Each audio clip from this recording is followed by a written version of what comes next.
উৎসবমুখর পরিবেশ ও ব্যাপক নিরাপত্তায় 19 এপ্রিল অনুষ্ঠিত হলো 2024-26 মেয়াদী বাংলাদেশ চলচ্চিত্র শিল্পী সমিতির নির্বাচন। এদিন শিল্পীদের আনাগোনায় মুখর হয়ে উঠেছিল এফডিসি প্রাঙ্গণ।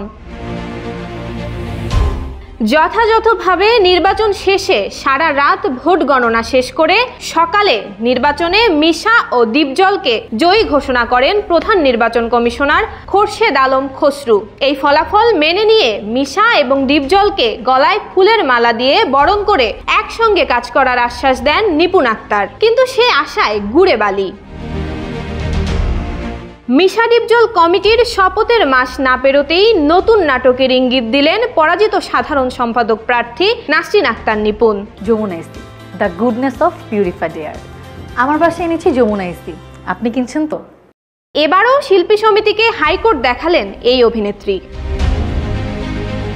2024-26 মেয়াদী নির্বাচন বাতিল চেয়ে সুপ্রিম কোর্টের সংশ্লিষ্ট শাখায় রিট করেছেন পরাজিত সাধারণ সম্পাদক প্রার্থী নাসরিন আক্তার নিপুণ। এবারের নির্বাচনে মিশা দীপজলের সঙ্গে প্রতিদ্বন্দ্বিতা করেছিলেন চিত্রনায়ক মাহমুদ কলি ও অভিনেত্রী নিপুণ আক্তার।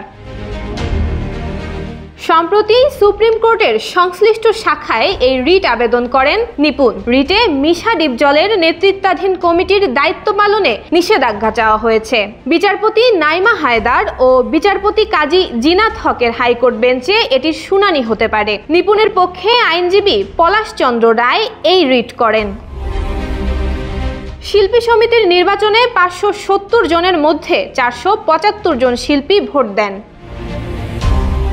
21 সদস্য বিশিষ্ট কমিটি গঠনের এই নির্বাচনে 6 জন স্বতন্ত্র সহ 2টি প্যানেল থেকে 48 প্রার্থী প্রতিদ্বন্দ্বিতা করেন।